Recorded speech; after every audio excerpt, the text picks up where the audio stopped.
Bonjour à tous, bienvenue à ceux qui nous rejoignent pour cette deuxième partie d'après-midi.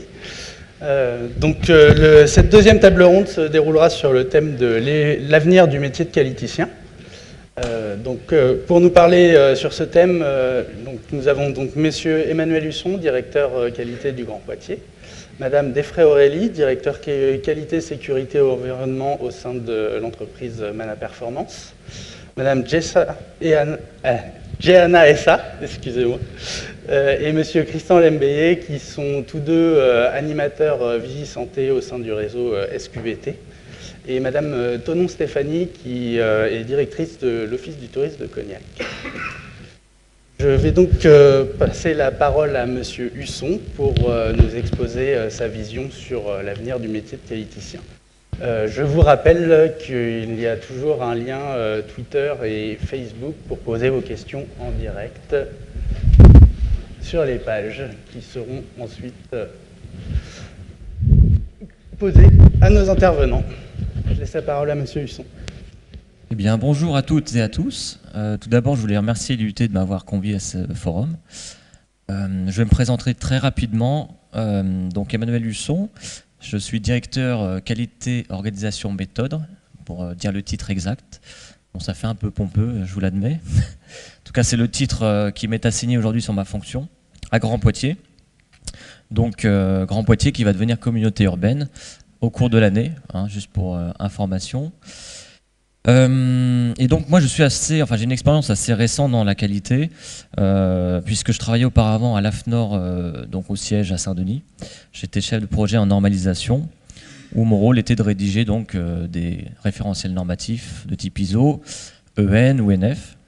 Et donc j'ai plus une vision normative de la qualité plutôt que pragmatique, puisque ça va faire 1 an concrètement que je suis en charge de la qualité à Grand Poitiers.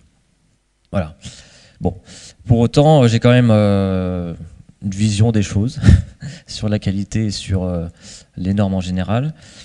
Par ailleurs, je suis intervenant à l'IAE de Tours sur la qualité et la gestion de projet. Et je suis également membre de la commission de normalisation en qualité et management. Voilà, j'ai toujours un pied à AFNOR. J'ai quelques difficultés à m'en séparer, pour être honnête.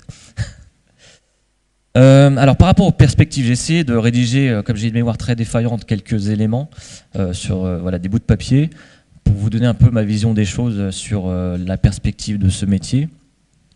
Je pense déjà qu'il y a des facteurs un peu généralistes, je ne sais pas comment on peut dire, qui sont propres à la fonction. On l'a dit, ça a été dit avant, à plusieurs reprises. On a vu qu'aujourd'hui les organisations étaient confrontées à des changements rapides, imprévisibles. Et c'est vrai qu'on parle beaucoup de lean management, d'agilité, de scrum, on peut employer tous les termes qu'on veut. Donc moi je me pose la question de la lourdeur un peu des systèmes de management de la qualité de type ISO 9001. Est-ce qu'aujourd'hui ce sont les bonnes méthodes par rapport à ces agilités qu'on peut demander aux organisations? Par ailleurs, c'est vrai qu'on a parlé aussi de la recherche de performance, d'efficience, même si ça peut être un gros mot dans certaines organisations. Je me pose encore la question de l'ISO 9001, est-ce que c'est vraiment un référentiel intéressant, pertinent, pour viser l'efficience par exemple, ou la performance? C'est vrai qu'en termes d'efficacité, c'est une première étape opérationnelle. Pour autant, est-ce que ça permet de rechercher vraiment la performance? Je ne sais pas. Je m'interroge en tout cas. Après, c'est vrai qu'on a parlé des normes tout à l'heure. Il y a beaucoup de nouvelles normes qui émergent. La 14001, elle est plus tout à fait nouvelle, mais la 26000, la 45001 qui va peut-être un jour être publiée. On va voir. En tout cas, il y a quand même la question de la 9001 aujourd'hui, de sa légitimité. Est-ce que on part sur des systèmes intégrés de plus en plus? Est-ce que la 9001 a toujours ce rôle qui permet de cadrer vraiment le management de la qualité? Est-ce que c'est suffisant aujourd'hui?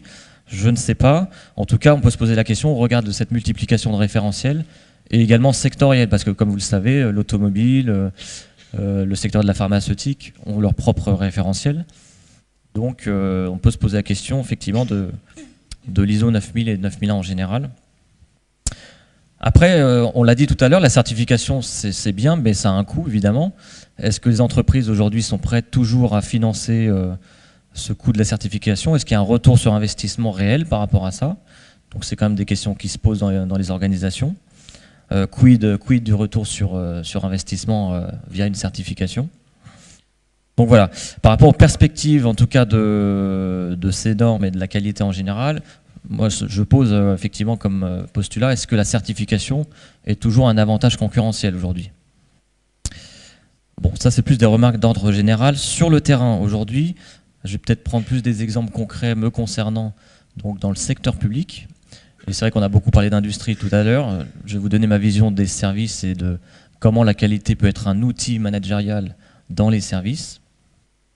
Je pense que, alors là je parle à titre personnel, l'importance de s'adapter au contexte local est pour moi primordiale. Par exemple, mettre en place des procédures. C'est vrai que dans certaines organisations, il en existe des centaines, voire des milliers. On est plutôt dans une logique de dégraissement du mammouth. Dans mon cas, à Grand Poitiers, c'est tout l'inverse. C'est-à-dire qu'on part de zéro. Il y a un peu un flou artistique dans le qui fait quoi entre les directions. Alors, on a toujours les silos, évidemment, hein, qui communiquent pas forcément entre eux, mais pour autant, il y a des redondances, il y a des doublons assez fréquents dans les fonctions sur la chaîne de certains processus. Hein. Par exemple, sur la chaîne comptable, on se rend compte qu'il y a des doublons sur la facturation, où des personnes font exactement la même chose, mais dans des directions différentes. Bon, c'est un peu gênant en termes d'efficacité, pour le coup, avant de parler d'efficience. Du coup, la mise en place de procédures simplifiées de 3-4 pages, hein, parce que l'idée étant pas de faire des pavés, me paraît pertinente dans un premier temps. Puisqu'aujourd'hui, concrètement, chacun rédige sa procédure. Donc en fait, chacun rédige sa règle du jeu, et et chacun est tenu de la respecter. Donc c'est un peu compliqué. Donc s'adapter au contexte local, c'est pour moi important en termes de perspective, même si c'est rappelé dans l'ISO 9001, mais il faut quand même, je pense, le faire concrètement sur le terrain. La mise en place des outils également. C'est vrai que quand je suis arrivé, je me suis dit, je vais peut-être pas imposer l'ISO 9001 parce que je sais pertinemment que j'irai droit dans le mur. Déjà, ça va faire peur de parler d'ISO, tout simplement. Donc j'ai commencé à regarder les référentiels qui pouvaient s'adapter au secteur public. Et il existe par exemple le petit frère de l'EFQM, qui s'appelle le CAF, je ne sais pas si vous connaissez, qui est le cadre d'auto-évaluation des fonctions publiques. Et en fait, j'ai présenté ça donc à la direction générale qui a accepté le principe, et on est en train de mettre en place le CAF au sein des directions volontaires. Puisque un autre principe que nous avons retenu, c'est le volontariat pour l'instant, voilà, pour y aller un petit peu en douceur et que les directions puissent s'approprier aussi la démarche qualité. Donc on est en train de mettre ce CAF, qui est un outil d'auto-évaluation, qui reste à la main, en tout cas dans l'évaluation, à la main du terrain et des agents de terrain. Donc voilà, premier point sur les perspectives pour moi, c'est l'adaptation au contexte interne des organisations. Deuxième chose que je pourrais mettre en avant, c'est la simplification, tout simplement. Je parlais des procédures tout à l'heure, c'est vrai que on va proposer des procédures ou des fiches, on va voir comment on les appelle. Peut-être que le mot procédure n'est pas le plus approprié. L'idée, c'est d'avoir un modèle type de 3 à 4 pages maximum. Pour pas avoir, encore une fois, des procédures qui font 50 pages, parce que ça existe aujourd'hui à Grand Poitiers. Et du coup, personne ne les lit, et c'est bien normal. Donc, simplifier les systèmes de management de la qualité, ça me paraît primordial dans les perspectives. La gestion de la connaissance, c'est aussi important évidemment pour capitaliser sur le savoir et le savoir-faire des organisations. Avant de quitter l'AFNOR, avait été mis en place un Wikipédia de maison, un Wikipédia maison, où en fait chaque salarié pouvait faire un article sur, par exemple, les bonnes pratiques à mettre en place pour animer une réunion, par exemple, ou les bonnes pratiques pour atteindre le consensus plus facilement dans les commissions de normalisation. Donc c'était vraiment intéressant, en tout cas la dynamique qui a été créée autour était vraiment intéressante, et l'appropriation de la gestion des connaissances s'est faite vraiment facilement, parce que les salariés avaient la main sur l'outil. Et du coup, pour moi, on est dans cette logique de simplification de la qualité. On l'a un peu évoqué tout à l'heure, la décentralisation de la qualité. Alors c'est vrai que pour moi, c'est aussi une perspective importante. Quand je suis arrivé, effectivement, la direction n'existait pas qualité à Grand Poitiers. On a délégué la fonction à notre direction. Bon, c'est un premier signal intéressant. On est rattaché à la direction générale des services. Je trouve que c'est intéressant aussi en termes de légitimité. Pour autant, on ne va pas tout faire. Hein. On ne va pas tout faire et l'idée, c'est bien d'avoir un réseau de référents qui va être sur le terrain pour déployer les démarches qualité qu'on voudra mettre en œuvre. Donc on est vraiment dans cette logique de décentralisation. On n'est pas dans une logique du cocooning non plus. C'est-à-dire que les procédures, ce sont les agents qui vont les rédiger eux-mêmes. Notre direction aura pour rôle de valider et de piloter l'ensemble du système. Mais voilà, l'idée, c'est que notre direction ne fasse pas tout. Et puis enfin, effectivement, dans les perspectives, je pense qu'il faut avant tout répondre aux besoins. Effectivement, quand je suis arrivé, on m'a parlé de Caliville, qui est un référentiel de certification. Je vous rejoins quand vous disiez que ce n'est pas forcément un objectif, la certification. Je suis entièrement d'accord avec ça. C'est effectivement quel objectif on assigne derrière à une démarche qualité. Et pour moi, la certification n'est pas évidemment une fin en soi. Du coup, quels sont les vrais besoins du terrain par rapport à ça ? Donc on se pose ces questions. Effectivement, en termes de perspective, il y a la certification, certes, mais à quels besoins, quelles attentes on répond en priorité. Donc notre rôle est aussi d'alerter la direction en disant attention, on n'est peut-être pas mature, c'est peut-être pas le bon outil la certification, on peut peut-être faire notre propre référentiel dans un premier temps qui est une première marche pour aller vers un référentiel national de type Caliville, la charte Marianne ou autre, ou ISO 9001 par exemple. Mais pour autant, il faut vraiment qu'on réponde à un objectif précis et aux besoins du terrain. Et par ailleurs, sur les procédures, l'idée c'est pas de faire une procédure pour faire de la procédure, hein. On se rend bien compte des limites du système. Notamment 9001 sur la paperasse, hein, la gestion documentaire. Donc avant de faire une procédure, on se posera toujours la question de son utilité, ce qu'on fait déjà, et vraiment à ce qu'elle maîtrise un risque et qu'elle réponde à un besoin, encore une fois. Voilà en tout cas à niveau grand poitiers ce qu'on essaye de faire et ce qu'on commence à faire en termes de démarche qualité, pour faire très simple. Donc en termes de perspective, selon moi, il y a des invariants. Mais ça c'est plus de manière générale, qui est le portage fort de la direction. Alors l'avantage que nous avons, c'est que c'est porté aujourd'hui chez nous par le DGS, donc le directeur général des services, qui pousse fortement en interne à ce qu'on ait des démarches qualité. Bon après c'est vrai que derrière on peut mettre beaucoup de choses, mais en tout cas l'ambition est là. Pour moi le deuxième invariant c'est évidemment l'implication du personnel, mais ça je vous renvoie à l'ISO 9000 hein, qui le dit clairement. Donc c'est-à-dire les règles, mais surtout le sens que peuvent donner les agents. Et ça, on a un peu tendance à l'oublier, le sens que l'agent va donner à la démarche qualité. Donc je pense que c'est évidemment important de les associer dès le départ et d'écouter leurs attentes, leurs préoccupations autour de ce qu'on va mettre en place. Et le troisième invariant, selon moi, c'est évidemment la rigueur qu'il faut assurer, donc avec une fonction dédiée à la qualité, sans être pour autant trop rigide. Surtout dans le secteur public, c'est vrai que c'est un contexte particulier. On regarde beaucoup de choses, je ne vais pas rentrer dans le détail, mais on ne peut pas arriver en étant le sachant et en disant on va appliquer la 9001 et vous n'avez qu'à le faire et puis vous taire surtout. Donc on fait attention voilà, à ne pas être rigide, mais quand même assurer une rigueur dans le système de la qualité. En tout cas fixer un cadre cohérent. Après en termes de perspective, toujours pour rester dans la thématique, je pense qu'un responsable qualité à venir, enfin dès aujourd'hui, je pense qu'il y a la notion de leadership un petit peu, même si c'est un terme un peu fourre-tout, mais quand je dis leadership, c'est voilà, donner du sens vraiment aux agents, aux salariés, et dans une logique d'adhésion. Parce que effectivement, s'il n'y a pas d'adhésion, ça va être compliqué de vendre un Caliville derrière. Puisque derrière Caliville, c'est répondre en moins de 4 sonneries, par exemple, aux appels téléphoniques. Quel est l'intérêt pour l'agent de répondre en moins de 4 sonneries ? Bon, voilà, quel est son intérêt personnel de faire ça ? Donc il faut arriver à donner du sens. On a aussi, je pense, un rôle de pédagogie très fort dans les compétences nouvelles. Alors je n'ai pas la vision d'autrefois sur la qualité, mais je pense qu'aujourd'hui, il faut être peut-être davantage plus pédagogue sur la façon de présenter les choses. On a parlé de savoir-être, je suis entièrement d'accord avec ça. Le savoir-être, la posture sont pour moi des clés dans la mise en application des démarches qualité. Encore une fois, si on arrive en étant le sachant et en n'écoutant pas les agents, ça va être compliqué. Dans les perspectives, la simplicité, on l'a vu. Alors ça peut être des choses simples. Je vois chez nous, il y a des directions, par exemple, qui n'ont pas de projet de service. Ça peut être déjà une première démarche qualité, selon moi, pour initier des choses.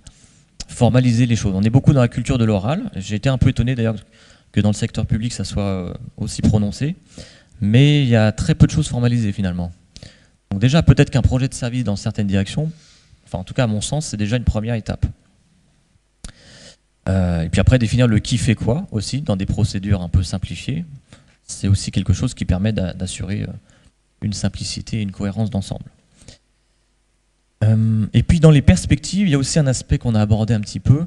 Dans les sciences humaines, selon moi, sont importantes aussi à prendre en compte, notamment tout ce qui est autour de la sociologie des organisations, puisqu'on travaille de l'humain, et puis évidemment l'humain ce n'est pas un robot par définition, et que voilà, il faut arriver à avoir son adhésion, et c'est pas forcément en claquant des doigts que ça va se passer. L'appropriation d'une démarche ne se décrète pas. Donc je pense que le regard de la sociologie des organisations est une clé intéressante pour peut-être comprendre les difficultés rencontrées au jour le jour.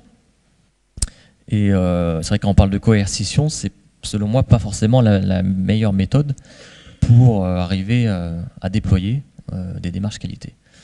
Donc voilà. Voilà ce que je voulais dire sur peut-être les perspectives à venir sur le déploiement des démarches qualité.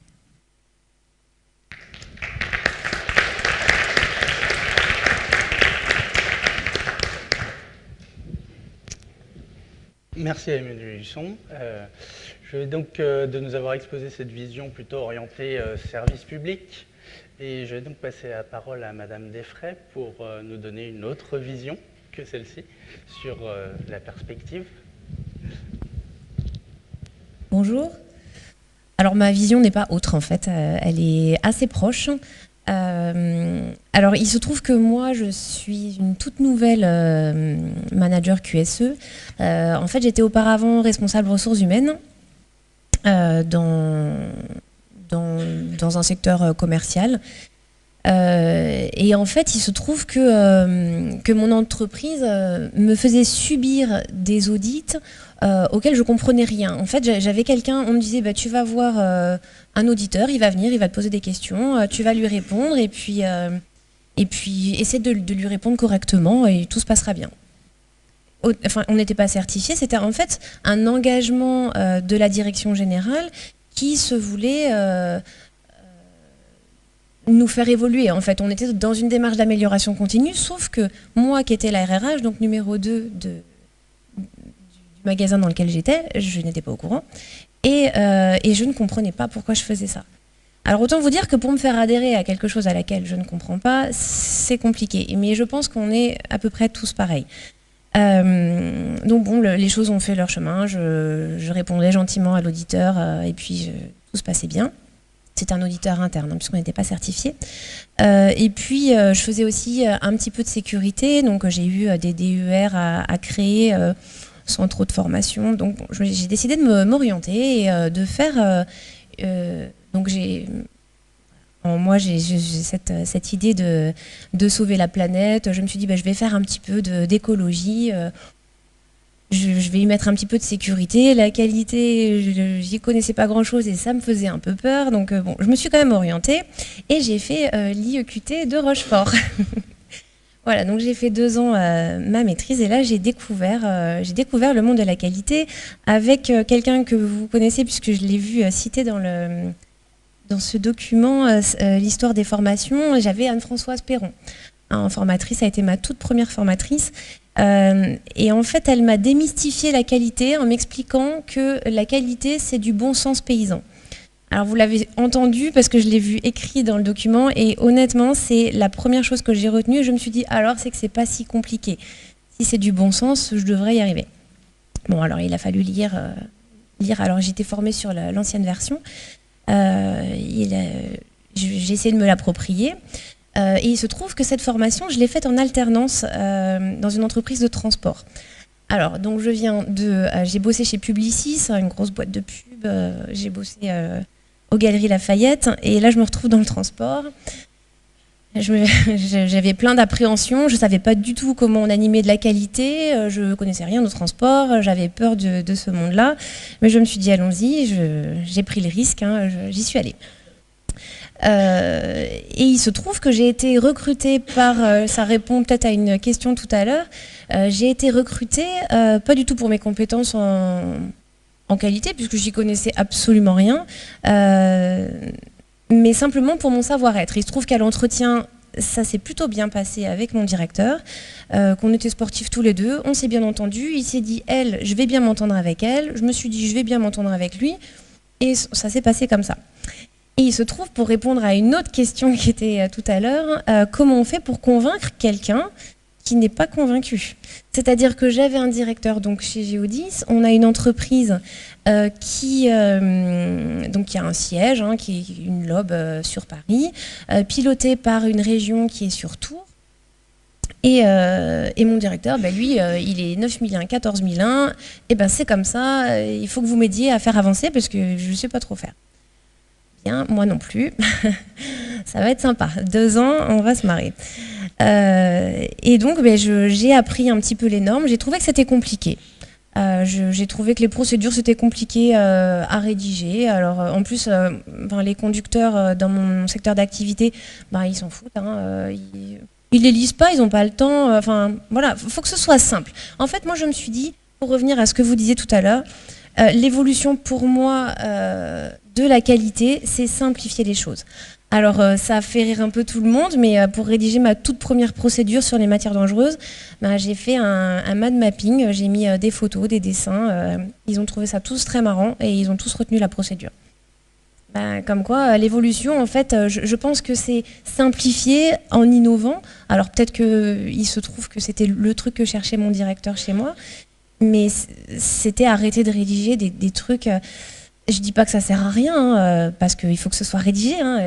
La norme nous dit il faut que vous rédigiez des procédures pour que vos opérateurs sachent faire. C'est logique, si on leur dit pas comment faire, on va tous faire chacun notre sauce. Par contre, il y a peut-être aussi des façons, des méthodes qui permettent de simplifier un peu les choses. Donc voilà, un savoir-être qui à mon sens est essentiel. C'est vraiment une compétence managériale en fait qui est recherchée dans un poste de manager QSE, parce que en fait on n'a pas, perso moi j'ai pas de lien hiérarchique avec les cadres, c'est-à-dire que j'ai le directeur qui est à la tête, et puis moi je suis un petit peu à sa gorge là à gauche dans l'organigramme. Dans la cartographie des processus, je suis intégrée dans le processus management. Donc, je n'ai pas de lien hiérarchique avec qui que ce soit. Ma seule force, c'est d'arriver à convaincre les autres. Alors déjà, il faut que je sois moi-même convaincue. Et il se trouve que j'ai pris le poste de quelqu'un qui animait une ancienne version de l'ISO, que je n'ai pas connue, donc je ne vais pas faire de commentaires dessus. Mais c'était un peu lourd, en fait. Il y avait des indicateurs qui étaient lourds, qui étaient compliqués, mais ça ne veut pas dire qu'il ne faut pas les suivre. Aujourd'hui, il me semble que mettre en place des indicateurs, c'est essentiel, mais en fait, il ne faut pas trop non plus se prendre la tête à chercher des indicateurs tirés par les cheveux, etc. Il faut faire des choses qui soient simples, qui soient le cœur d'activité, c'est-à-dire que peu importe le secteur dans lequel vous êtes, en fait, je ne sais pas, la vision d'un directeur, c'est de dégager du chiffre d'affaires, de la marge. Voilà, il y a plein de choses qui sont très simples. Et en fait, expliquer aux gens ce que vous devez faire, c'est piloter, en fait. Pour moi, c'est du pilotage. Aujourd'hui, j'ai appelé les gens qui pilotent les processus des pilotes. Je leur ai dit, c'est vous qui avez le gouvernail, vous avez vos équipes, emmenez-les avec vous. Moi, je vous aide. Je vous donne des outils. Je veux bien animer avec vous s'il faut. Voilà, pour moi, c'est ce vers quoi il faut aller. Donc, c'est vraiment dans l'innovation, dans la simplification. Alors, à côté de ça, j'ai monté une petite structure pour accompagner les TPE. Alors, pour le moment, les TPE, je fais aussi de la formation dans les plus grosses entreprises. Et tout à l'heure, on disait que dans certaines grosses entreprises, on parlait tout à l'heure de Safran, c'est parcellisé. Bon, après, c'est une entreprise, je crois que c'est 900 personnes, c'est ça? Ouais. Ouais, 90 000, mais sur le site, c'était 500.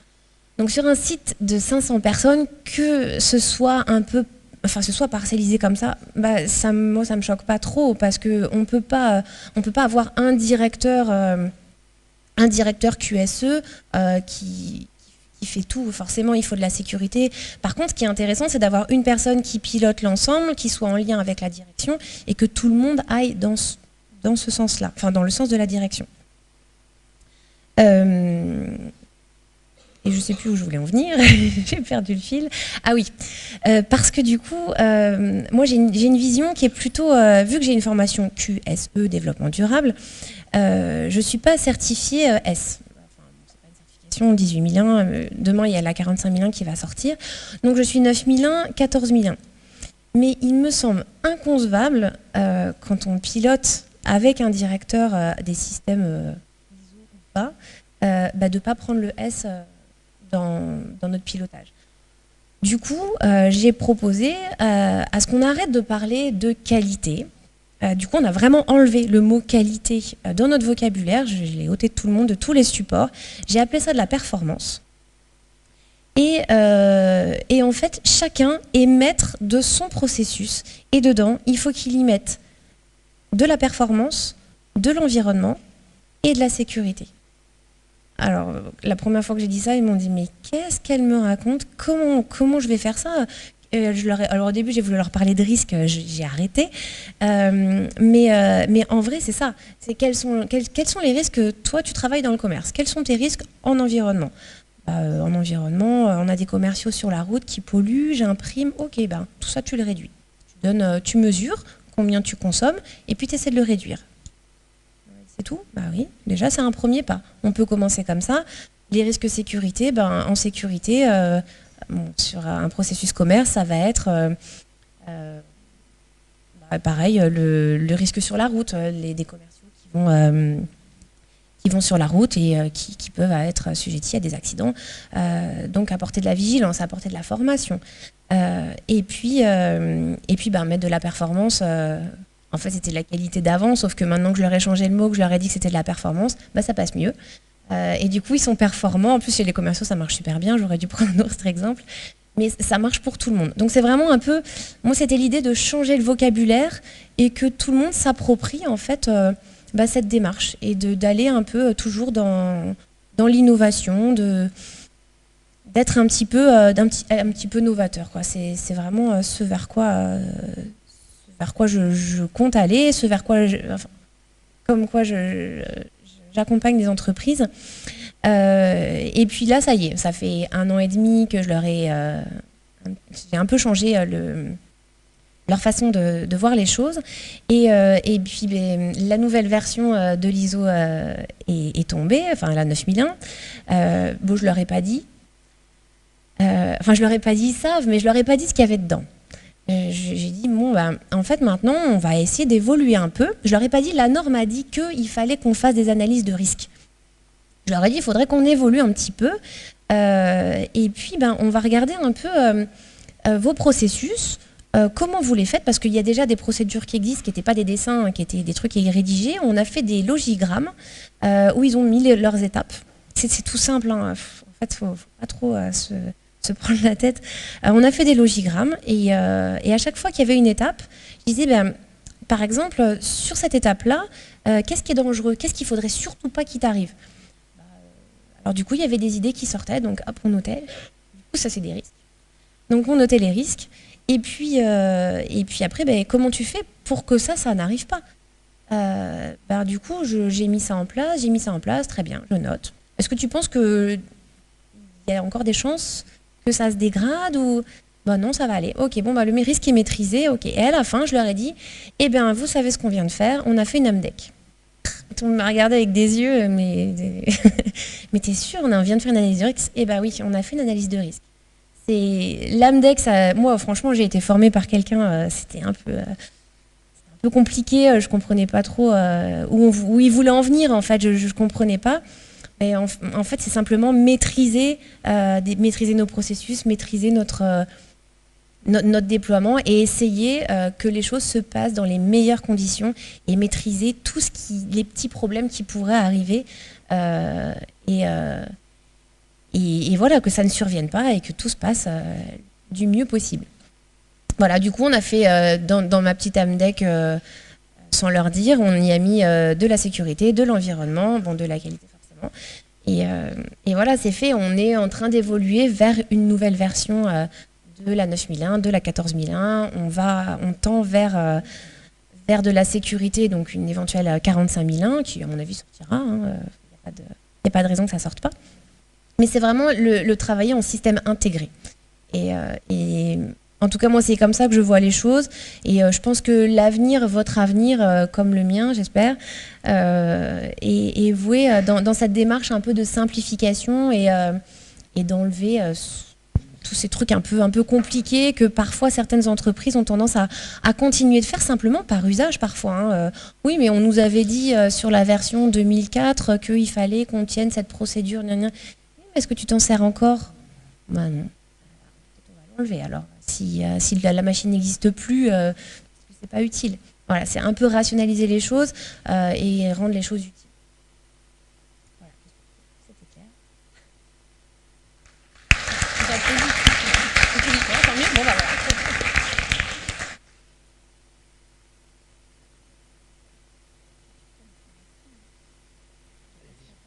Merci Madame Desfrais.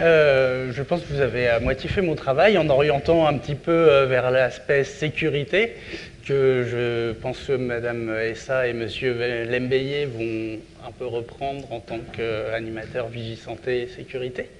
Donc je leur passe donc la parole pour continuer à évoquer les perspectives du métier de qualiticien.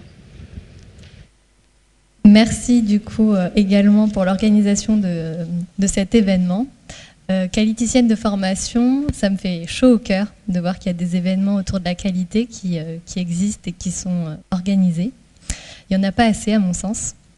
Donc pour ma part, je suis intervenante et formatrice en management de la qualité et de l'innovation, puisque j'utilise des outils du management de la qualité, des vieux outils, comme vous avez dit tout à l'heure, des vieux outils japonais, mais que j'utilise par rapport plutôt à des notions soit de problématiques de transition organisationnelle. Aujourd'hui, le monde change, les organisations sont toujours en changement, ou soit par rapport à des thématiques de santé, qualité de vie au travail, pour recréer de la cohésion, du lien entre les services et également entre les strates hiérarchiques. Donc avec Christian, que je vais laisser se présenter, on va vous présenter ensemble un petit peu notre vision du métier de qualiticien de demain. Alors je me présente un petit peu rapidement.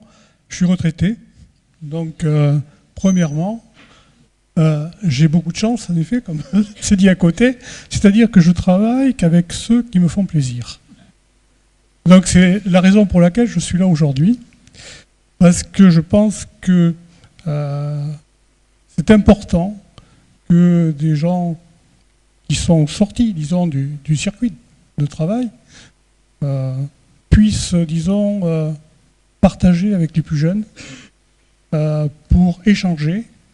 Et j'ai toujours eu beaucoup de plaisir, disons, à échanger avec des jeunes, parce que je pense que les jeunes nous amènent beaucoup. Voilà. Et si je suis là, c'est parce qu'en fin de compte, au fin fond de moi, je travaille pour mes enfants, mes petits-enfants, parce que je pense que vous êtes aussi l'avenir, si vous voulez, de demain. Voilà. Et si vous avez décidé de travailler sur les perspectives de votre métier, c'est important. Parce qu'en effet, je peux vous engager, je peux vous dire, oui, il y en a, et allez-y, foncez les gars. Enfin, les gars, les femmes, les filles, tout le monde. Hein. C'est-à-dire que, bon, je pense qu'il y a derrière cela, si vous voulez, une notion d'optimisme, une notion d'enthousiasme que j'aimerais vous communiquer et construisez votre avenir, comme cela a été dit très justement tout à l'heure, mais on pourra y revenir.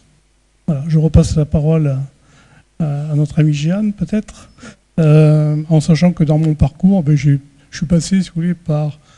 J'ai été médecin, ben, je me soigne, hein, ne vous inquiétez pas. J'ai été aussi manager, responsable, si vous voulez, de l'École nationale des officiers de sapeurs-pompiers.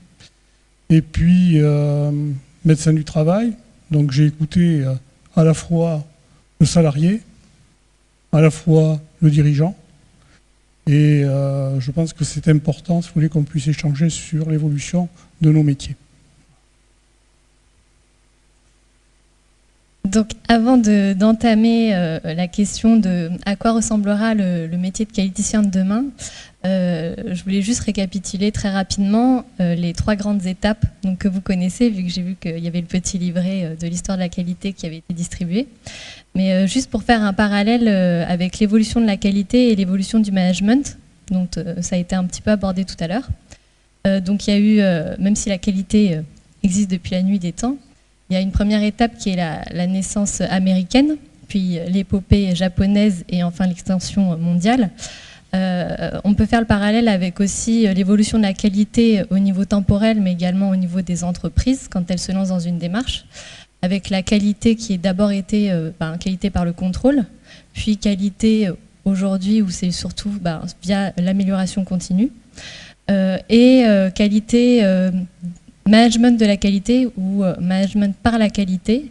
Et quand on fait le lien avec l'histoire du management en entreprise, on peut se rendre compte qu'en fait, il se passe les mêmes étapes, qui sont le management par le contrôle. Pour citer un peu un professeur japonais auquel j'utilise beaucoup ces outils et méthodologies, qui est le professeur Shiba, je ne sais pas si vous en avez entendu parler, qui en fait fait le lien avec l'histoire du management, où il explique que d'abord on est passé d'un management par le contrôle, puis un management par l'amélioration continue, un peu comme l'histoire de la qualité, pour aujourd'hui ou demain arriver à un management par l'innovation, un management par la percée, un management finalement où pour lui on va être obligé de tendre, parce que le modèle des entreprises d'aujourd'hui ne pourront pas fonctionner de cette manière-là. Ça reprend un petit peu ce que vous disiez par rapport à la simplification des systèmes qui sont complexes. Comment ? Qui sont lourds, voilà, exactement. Et ça demande aux structures de pouvoir s'adapter rapidement dans leur environnement concurrentiel. Donc pour pouvoir s'adapter, ça demande justement une simplification. Et pour ça, ça demande à ce que l'entreprise, pour qu'elle perdure, elle soit en capacité d'innover. Donc, à mon sens, du coup, il est primordial d'allier également à la qualité la notion d'innovation. Et donc, pour nous, on va l'illustrer par une innovation qui est la santé qualité de vie au travail, comme un levier finalement d'innovation dans l'entreprise et d'une meilleure qualité à la fois de services et de produits dans l'industrie. Alors, avant de vous présenter de façon plus importante, disons, la santé et la qualité de vie au travail, qui nous semble donc un enjeu majeur, si vous voulez, de développement de nos métiers, les uns et les autres, j'ai choisi, si vous voulez, de vous amener quelque chose, et j'ai fait le tour de ma bibliothèque, et j'ai ouvert, et je me suis dit, en fonction de leurs demandes, de leurs besoins, de leurs attentes, un peu le travail du qualiticien aussi, qu'est-ce que je peux leur amener pour qu'ils puissent, disons, avoir la meilleure trajectoire possible et le plus grand bonheur qu'ils puissent avoir dans la vie. Et j'ai décidé de prendre 2 livres pour vous les présenter rapidement. Ensuite, si vous avez le temps, je vous le conseille, vous les lirez et vous pourrez nous dire ce que vous en pensez. Alors le premier, je l'ai amené ici, c'est celui de Monique Pierson, qui est psychologue du travail, qui est aussi manager, qui a géré des supermarchés, et qui a écrit ce livre « Et si on décidait d'être heureux, même au travail ?» Donc édité chez Rafnor, donc une très bonne maison. Et en fin de compte, on y retrouve des choses qui peuvent vous rendre service, en fin de compte. Même si ça vous paraît peut-être à ce jour très éloigné de votre préoccupation. Mais quand vous allez faire votre CV, que votre CV doit être le mieux possible pour pouvoir attirer l'œil de l'entreprise, du DRH, du dirigeant, pour pouvoir être recruté, cela demande obligatoirement un travail sur vous. Cela demande un travail, si vous voulez, de rédaction et de qualité de votre CV. Alors bien sûr, vous n'êtes pas responsable de tout. Et j'ai envie de dire que si vous faites beaucoup de fautes dans vos CV, c'est peut-être aussi que Mais manifestement, le problème, il n'était pas là, il était avant. Donc je rejoins un monsieur qui disait tout à l'heure que bon, il faut se pencher aussi sur ce qui se fait à l'école. Et introduire la qualité à l'école, oui, tout à fait. Ça fait partie des choses importantes. Alors, allier la qualité et l'innovation, ça touche à tous les métiers. Tous les métiers passent par là. Et tous les métiers de l'entreprise. Et en fin de compte, vous êtes en train de construire vos métiers de demain. Donc c'est pour ça, allez-y. Allez-y, foncez, osez. C'est le moment. Pour cela, il faut savoir d'abord se préoccuper de vous. C'est ce que dit Monique Pierson. Pensez à vous, d'abord. Revenez sur vous. Et puis, il faut penser aussi au travail, et au travail qui vous permettra aussi de vous épanouir. Je passe, hein, de nombreux chapitres du bouquin. Et puis, il faut aussi se préoccuper de l'environnement et tout ce qui est essentiel. Et on a parlé un petit peu à côté, c'est-à-dire que le contexte, on est dans la fonction publique, on s'adapte. On est dans le privé, on s'adapte. On est dans une petite entreprise, on s'adapte. On est dans une grosse entreprise, on s'adapte. Tous ces facteurs-là, si vous voulez, sont importants pour, disons, que vous soyez à la hauteur. Et tout ça, si vous voulez, ça demande un effort. Ça ne viendra pas comme ça. Et là, je vous sors mon deuxième bouquin. Vous l'attendez certainement. C'est celui-ci. Alors, je ne vais pas vous le détailler, parce que c'est le livre que je donne à lire à tous les officiers de sapeurs-pompiers qui sont en formation. C'est L'art de l'équilibre. Et j'ai trouvé particulièrement intéressant ce qui a été dit à maintes fois, disons, par les uns et par les autres. C'est arriver à trouver cette espèce d'équilibre-là. Alors, il y a le yin, il y a le yang, etc. Mais cette notion d'équilibre entre le mal-être, le bien-être, vous avez Olivier Torres, disons, à Montpellier, à l'université de Montpellier, qui travaille beaucoup aussi là-dessus, dans le management des organisations, et qui donne cette façon, si vous voulez, d'être bien ou d'être pas bien. Et donc, je pense que tout cela demande un effort. Et si je pouvais vous donner une image, c'est l'image d'un surfeur. Vous voyez le surfeur? Vous faites peut-être du surf, peut-être. C'est de la glisse. Donc quand vous êtes sur la vague, vous choisissez, vous trouvez l'équilibre. L'équilibre, il est fonction aussi de la vague, du contexte. Mais il est aussi fonction de vous. Est-ce que vous avez bien trouvé l'équilibre? Est-ce que vous êtes bien en vous? Est-ce que votre système vestibulaire marche bien? Est-ce que vos muscles marchent bien, etc. Tout ça, si vous voulez, c'est un tout. C'est une vision globale, un peu des choses, que j'aimerais vous amener à travers cela. Alors, je vous laisse réfléchir là-dessus, mais une image quand même pour vous dire, en résumé. Monique Pierson décrit parfaitement toutes les notions dont vous aurez besoin pour écouter,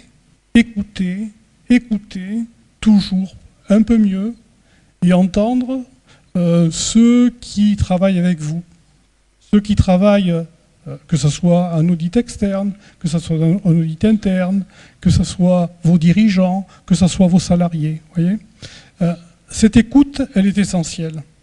Elle est essentielle. Et vous trouverez des solutions obligatoirement dans l'écoute des gens avec qui vous travaillez. Et beaucoup de solutions excessivement pratiques. Et c'est ce que dit un peu le Lean, hein, quand on regarde. Le Lean, il renverse les choses. Hein. Il met, disons, les salariés, disons, vraiment comme une possibilité de retrouver, disons, des solutions très pratiques. Voilà. Après, si on l'utilise mal, on l'utilise mal, en effet. Mais je résume. Il y a le soi. Voilà, vous avez bien compris, il y a un travail sur soi à faire. Dans votre vie, il y a la bouée, si vous voulez, des siens. Il y a son travail et sa vie sociale. Mais ça c'est un radeau dans lequel vous avez ces 4 bouées sur lequel vous pouvez jouer, et l'équilibre il est au milieu.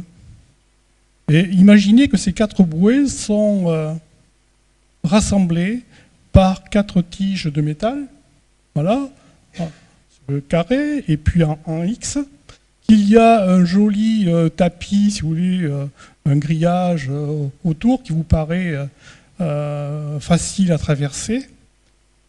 Et en fin de compte, équilibrer le soi, les siens, la vie sociale et le travail, c'est essentiel pour trouver, disons, la bonne direction et savoir naviguer. Parce que si on ne sait pas naviguer, si vous voulez, ben, le marin, il reste, mettons, que sur une bouée, ben, les autres bouées, elles vont plonger, etc. Donc, trouver l'équilibre, c'est se trouver au milieu. Et donc, cette notion-là me semble suffisamment importante pour vous l'amener, pour vous donner envie de relire ce bouquin mieux que je peux vous l'exposer en quelques minutes, vous voyez, parce que cela vous aidera. Voilà. Donc si je te repasse la parole pour le reste peut-être, et te présenter surtout ce qu'on a fait à l'EHPAD de la Madeleine. Alors, présenter le contexte rapidement. Bon. J'essaie de lui donner du travail, mais bon. Alors, dans le contexte, on a travaillé la santé et la qualité de vie au travail depuis 2011. Comment c'est né? C'est né tout simplement d'un colloque santé, sécurité au travail, l'homme au centre de la décision, l'homme au centre de nos préoccupations, c'était le sous-titre, qui a eu lieu, disons, à Talence, et qui venait clôturer une expérience d'une plateforme entre des entreprises qui avaient un vécu sur la santé et la sécurité au travail et qui voulaient conclure au bout de 4 ans leur travail. À cette occasion, avec l'aide de l'AFNOR, nous avons réalisé le fait que la santé et la sécurité au travail, c'était une belle chose. Et puis, on a eu la chance de faire venir les Québécois pour venir nous raconter comment ils faisaient les choses, comment ils vivaient les choses. Et là, c'est vrai qu'on était à peu près 300 dans la salle, beaucoup de chefs d'entreprise, beaucoup de dirigeants, et tout le monde est ressorti de cette séance en disant « mais pourquoi pas nous? Pourquoi pas nous ?» On a réfléchi assez rapidement, et au bout de 3-4 mois, la décision a été prise de travailler d'un commun accord avec la France et le Québec sur des notions qui nous intéressent aux uns et aux autres, la santé et la qualité de vie au travail. Vous imaginez, marier la santé et marier le travail, c'est pas encore fait, hein. Il va falloir du travail encore, il va falloir encore qu'on évolue les uns les autres, hein. Parce que vous avez bien compris, et ça a été dit jusqu'à maintenant, les silos, ils perdurent. Faut vous dire, hein. J'étais aux journées parlementaires hier sur la santé au travail, on a vu encore des silos qui sont existants quand même, hein. C'est pas facile de faire l'effort d'aller l'un vers l'autre, de se préoccuper de la santé des personnels pendant le travail. Et de faire que le travail, on regarde le travail d'un peu plus près. Parce qu'en fin de compte, c'est une source de qualité, de vie. Tout ce qui nous a réunis au final avec les Québécois, c'était que eux, ils avaient une approche plus côté santé individuelle, et nous, on avait plus une approche travail collectif. Et au final, on fait un pas l'un vers l'autre. Et petit à petit, on s'aperçoit que on peut arriver à faire en sorte que nos cultures soient réunies. Et elles sont réunies parce qu'il y a une barrière qui n'existe pas. Il n'y a pas de barrière de la langue avec le Québec. Ils parlent mieux français que nous, d'ailleurs. Ils sont plus exigeants que nous le sommes avec notre langue. Donc, à travers la francophonie, on a aussi, si vous voulez, un axe de développement important pour faire en sorte que la santé et la qualité de vie et le travail soient, disons, vus d'une façon un peu globale. Voilà, alors ça peut paraître un peu utopiste, c'est un chemin.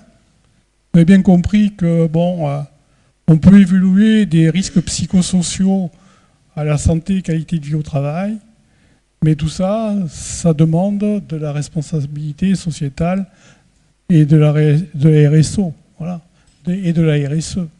Je crois que c'est par là qu'il faudra conclure. Alors, je peux peut-être parler un petit peu de l'EHPAD. Alors, au niveau de l'EHPAD, puisque on avait décidé de faire une expérimentation, on a expérimenté entre des organismes du public et des organismes du privé. Voilà. Et on a décidé, parce qu'on n'avait pas d'argent, particulièrement les uns et les autres, de donner de notre temps. Mais tout ça, c'est en effet mesurable. Alors, organisme public, il y avait le Conseil général du 33 qui était partie prenante. Organisme privé, on a eu de grosses organisations. Veolia, comme ça, on s'est connu aussi avec Géan. La Poste. Et puis des plus petites. EMAC, une société qui fabrique, disons, du caoutchouc et des outils qui sont liés à la plateforme automobile. Voyez, donc derrière de sous-traitants, mais de grosses boîtes. Et puis il y a eu FINSA aussi, qui est une usine de panneaux de particules à Morsins dans les Landes, qui est une usine qui se développe dans un grand groupe d'origine espagnole. Alors je sais que vous avez aussi des liens avec l'Espagne. Je pense que ça en effet aussi des choses à mobiliser. Et puis, j'ai gardé le petit dernier pour la fin, un EHPAD. Alors un EHPAD, c'est quoi? C'est un organisme, si vous voulez, dans lequel, bon, je ne sais pas si on y finira tous, mais bon, du fait que la société est vieillissante, on essaye quand même de faire en sorte que les personnes âgées restent le plus longtemps à domicile, parce que c'est là où ils sont le mieux, et en meilleure santé.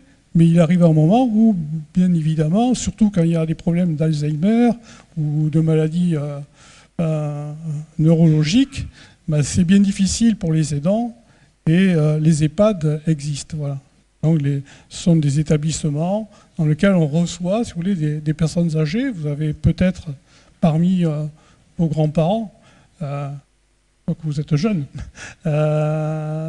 des personnes qui sont liées à cela, mais c'est un secteur, si vous voulez, qui est important. Parce que c'est aussi à travers ce secteur-là qu'on peut se poser la question de comment on prendra soin de ceux qui viendront plus tard. Voilà. Comment on va s'organiser par rapport aux personnes âgées. Je pense qu'il y a même un terme pour parler de ça, mais il y a une silver economy. Voilà.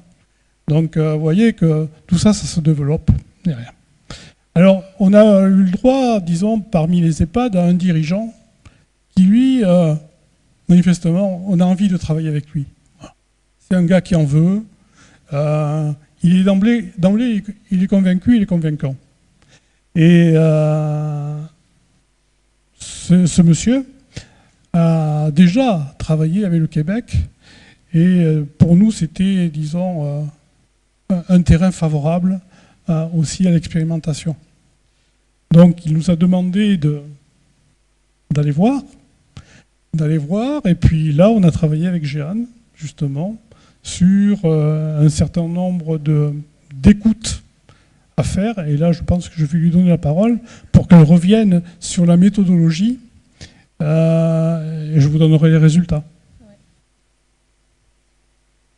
Alors depuis tout à l'heure, vous devez sûrement vous dire santé, qualité de vie au travail, quel est le lien avec la qualité. Pour continuer et poursuivre sur ce que Christian disait, le directeur de cet EHPAD était persuadé depuis, ça fait à peu près 10 ans qu'il est à ce poste-là, pour lui, il y a une évidence entre le lien entre la santé, qualité de vie de son personnel soignant, ou pas d'ailleurs, des autres aussi, des autres services de blanchisserie, services restauration, etc. Donc un lien entre la santé, qualité de vie de son personnel et un lien avec la qualité de soins fournis. D'où la demande que l'on réalise un diagnostic et un accompagnement entre 3 services qui étaient un petit peu oubliés finalement, parce que ce ne sont pas des services en lien direct finalement avec les patients, qui sont le service restauration, qui est souvent oublié dans la cuisine, le service blanchisserie, qui est un petit peu un service ingrat, et le service PASA, en fait, qui est un service un petit peu exclu, puisque c'est un service qui est déjà exclu physiquement, il n'est pas dans l'EHPAD même, et il s'occupe principalement des personnes qui ont Alzheimer. Donc finalement, des soignants qui vivent toute la journée à donner des activités à des personnes voilà, en trouble de la mémoire qui ont Alzheimer. Et ce qui est paradoxal, on se dit là, quand je vous dis ça, on se dit oh là là, quel doit être leur quotidien professionnel, bah, c'est que comme ils étaient exclus, beaucoup d'autres soignants se disaient ah, ben, chez eux c'est tranquille en fait, ils font pas grand chose, ils font la sieste, ils font des activités de collage, les soignants, moi aussi j'aimerais bien être à cette place-là. Et donc du coup c'est pour ça qu'il y a eu la demande du directeur de mettre un lien et de faire un lien avec ces 3 services pour les raccrocher et finalement retravailler sur le travailler ensemble. Donc on a fait 4 écoutes, enfin 5 écoutes même. Alors pourquoi 5 ? Parce que tout à l'heure il y avait eu la question qui avait été comment vous faites pour finalement pour intégrer et convaincre la direction. Nous on a démarré par simplement écouter quels sont les besoins de la direction. C'est ça aussi le métier de qualiticien, c'est savoir quelles sont les attentes, quelles sont les attentes et quels sont les besoins de l'équipe dirigeante. Si on les écoute, et c'est ça le métier de qualiticien comme un client, on va pouvoir leur formuler en fait ce que vous attendez c'est ça et ça de mes services, de nos services, et automatiquement on les intègre parce qu'on les a entendus et on les a intégrés de la même manière qu'on pourrait intégrer n'importe quel autre finalement client, n'importe quelle autre partie prenante. Donc c'est les intégrer de cette manière-là. Ensuite, on s'est focalisé sur les managers qui sont souvent oubliés et on les a pris comme un service à part entière.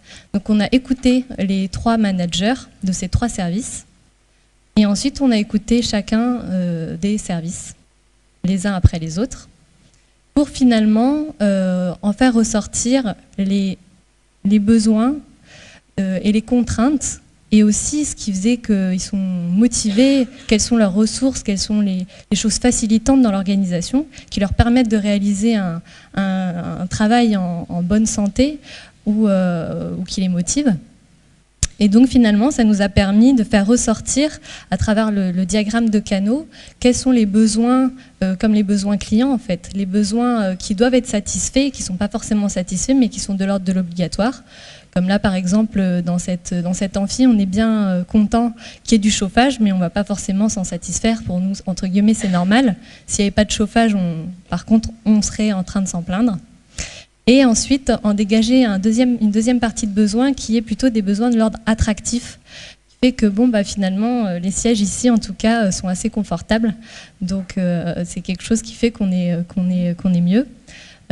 Comme ça permet de savoir qu'est-ce qu'on est censé mettre en place en tant qu'entreprise pour que les services puissent travailler ensemble, mais qu'on n'a pas mis en place. Donc du coup, les personnes dans les services sont obligées de se battre pour pouvoir réaliser leur travail, et donc elles mettent toute une partie de leur énergie pour essayer de faire leur travail. Donc c'est ce qu'on appelle aussi le travail empêché, souvent. Et qu'est-ce qui pourrait motiver d'autant plus les salariés pour réaliser finalement un travail de qualité. Donc voilà le travail qu'on a réalisé avec Christian.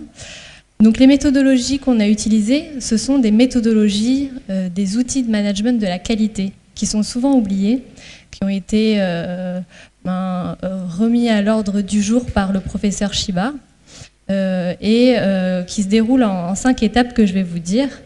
Qui sont finalement la première étape qui est recueillir les voix des clients, donc quels que soient les clients, en interne dans l'entreprise comme en externe. Donc soit on le fait par des entretiens individuels ou par des entretiens collectifs. Ensuite, la deuxième étape, c'est s'approprier les voix des clients, donc sans interpréter, sans partir, sans se dire bon, ben, je sais quelle est la situation. Non, c'est se dire déjà d'où on vient, quelle est la situation, donc poser cette situation, quel est le contexte. La troisième étape, c'est analyser de manière qualitative ces attentes, donc comme je vous ai dit, aussi avec le diagramme de canaux, pour ensuite définir les attentes à satisfaire en priorité. Donc après, on a fait en fait des diagrammes pour simplifier finalement ces attentes, et on a demandé à chaque service, voilà toutes vos attentes, on les a résumées, on est un petit peu votre porte-parole. Est-ce que déjà c'est fidèle à ce que vous vouliez dire? Donc une première validation, et ensuite parmi toutes ces attentes et tout ce contexte, pour vous, quelles sont, un peu la règle des 80-20, quelles sont les choses les plus prioritaires sur lesquelles il faut travailler ou sur lesquelles il faut absolument renforcer pour continuer à travailler dans de bonnes conditions. Et à partir de là, on termine par une session de créativité où on va demander en fait à la fois à la direction avec les moyens qu'elle a et en même temps avec les différents services d'imaginer quels besoins, quelles sont les réponses aux besoins qu'ont les services, que ce soit au niveau des managers, au niveau de la direction, au niveau d'un service précis ou au niveau des liens entre services à créer. Et donc à partir de là, on a obtenu des résultats. Et je vais laisser Christian présenter quelques résultats très concrets en fait d'actions qui sont mises en place, parce que juste quelque chose à rajouter, parce qu'en fait souvent dans notre dans notre culture en fait on prend pas assez le temps de poser les choses. Donc le PDCA que vous connaissez bien, Plan do Check Act, met bien en lumière l'importance de poser les choses et l'importance du retour d'expérience, en fait, qui sont la première et la dernière phase. Si on ne prend pas assez de temps à poser les choses et qu'on va juste se dire « Ok, je vais juste changer mon plan d'action ou mes solutions », en fait, on ne regarde pas du tout ce qui s'est passé et on ne recontextualise pas, et là, on se plante. Et en fait, l'objectif de cette méthode, l'importance de cette méthode, c'est qu'on passe énormément de temps à capter et à comprendre les besoins de chaque service. Et une fois qu'on les a bien captés, qu'on les a bien validés et qu'on a priorisé, finalement le plan d'action est très simple. Et ce sont des actions qui coûtent peu et qui sont très très très très simples à mettre en place. Et du coup, Christian va donner des actions finalement, des exemples d'actions qui ont été mis en place. Je pense qu'il va falloir qu'on partage un peu le temps de travail, parce qu'en fin de compte, on a besoin aussi de vous écouter et d'apprendre de votre expérience. En fin de compte, la simplification dont on parlait tout à l'heure, mais je pense que l'avantage, c'est qu'on l'a fait. On l'a fait de façon très concrète, en écoutant tout simplement autour de nous ceux qui dirigent, ceux qui sont en strate intermédiaire et ceux qui sont à faire le travail, disons, au quotidien pour que les personnes âgées, si vous voulez, soient le mieux soignées possible. Voilà. Donc, cette simplification, elle existe. Alors, je vous donne rapidement les résultats. Par exemple, le PASA, qui s'occupe donc des personnes, surtout les plus touchées, quand on regardait la synthèse, ils ont la satisfaction de venir travailler. Voilà. Ils ont confiance en l'équipe. Ils ont une notion qui est importante pour eux, c'est celle de la bientraitance. Parce que vous savez qu'on devient très vite maltraitant avec des gens qui ne vous comprennent pas, notamment les gens qui sont atteints d'Alzheimer ou de Parkinson très évolués. Ils ont une pénibilité des fins de journée qui est ressentie. Et ensuite, donc, il y avait un risque psychosocial vis-à-vis de ressenti des autres services dont vous l'a dit Jeanne. Avec surtout, mais comme d'habitude, une méconnaissance de leur travail par ceux qui travaillaient dans le même service, alors qu'ils sont dans la même organisation, une organisation de 60 personnes. Voilà. Les recommandations qui ont été faites et validées, à la fois par la direction, à la fois par la strate intermédiaire et à la fois par les salariés, ça a été de dire il faut maintenir la communication et la relation en équipe. Il faut porter une réflexion sur les horaires. Il faut améliorer la solidarité entre les services avec connaissance des tâches et des organisations, un objectif. Ajuster la configuration avec l'accueil de nuit au niveau du PASA. Et ensuite, mettre en place des modules de formation, de communication, de management et de travail en équipe. Ça, c'était, si vous voulez, un exemple. On peut, si vous voulez, en reprendre 2 autres, mais on s'aperçoit qu'au final, de la synthèse et des recommandations, quand j'interroge, et j'ai pris le soin, si vous voulez, d'interroger le responsable, le directeur de l'EHPAD, avant de venir, actuellement, à ce jour, 90% des objectifs ont été atteints. Voilà ce qu'il dit. Donc on va y retourner donc avec Jeanne prochainement pour vérifier justement l'atteinte aussi des objectifs et voir d'autres services, puisque ça a été, disons, voté par le comité d'hygiène et sécurité des conditions de travail. Mais ça veut dire que derrière, il y a de la satisfaction de tous. Satisfaction du dirigeant vis-à-vis de son conseil d'administration, satisfaction des salariés et satisfaction des managers intermédiaires qui disent oui, ben, par rapport à ma direction, ben, voilà, je suis bien calé, mais aussi par rapport à mes salariés, ben, ça va bien. Voilà. Donc en fin de compte, si tout le monde est bien dans sa tête et bien dans sa peau, mais en fin de compte, on vient au boulot plus facilement et avec le sourire. Voilà. C'est ce qu'on appelle aussi la santé et la qualité de vie au travail. Je vous passe la parole, excusez-moi. Il me reste 3 minutes 30. Oui. J'y vais. Allez, hop, j'y vais. On n'a pas beaucoup de temps. Donc Stéphanie Tonon, je suis la directrice de l'Office de tourisme de Cognac. Et le Cognac, c'est le Cognac, c'est l'avenir. Le Cognac, c'est l'avenir, le tourisme aussi. Voilà. Allez. Je ne suis pas amenée de bouteille, mais j'aurais dû. J'ai pas bu avant. Hein. Alors. Le sujet, c'était quelle perspective pour le métier de qualiticien. J'ai un doctorat d'archéologie, d'anthropologie médiévale. Vous voyez que ça n'a strictement rien à voir avec ce que vous avez fait. Mais en fait, depuis 30 ans, il y a 30 ans, j'ai commencé par ce métier-là. C'était ma passion. On faisait déjà de la qualité, puisque sur les chantiers de fouilles, on écrivait déjà des procédures, à la fois sur la sécurité, mais à la fois pour bien fouiller nos macabées, faire les relevés, etc. En fait, on faisait de la qualité sans le savoir. Je suis arrivée sur le tourisme un peu sur le tard, par plein de circonstances. Je ne vais pas vous raconter ma vie, j'ai pas le temps. Mais je suis maintenant donc, j'étais directrice avant de l'Office de tourisme de Castelnaudary, capitale mondiale du cassoulet. J'ai pris du grade. Donc je suis à Cognac maintenant. Et tout ça pour vous dire qu'on a besoin de qualiticiens. Alors, de ce que j'ai compris dans votre formation, vous n'êtes pas pile poil dans le tourisme, mais peut-être que vous aurez des vocations. Après m'avoir entendu. Nous sommes en pleine restructuration en ce moment. Vous avez sans doute entendu parler de la loi NOTRe. Vous savez que les régions se sont regroupées, puisque maintenant nous sommes dans une nouvelle Aquitaine, la nouvelle Aquitaine, et que les communautés de communes sont en train de se regrouper aussi, puisqu'au 1er janvier, beaucoup passent en agglo. On nous a parlé donc des communautés urbaines.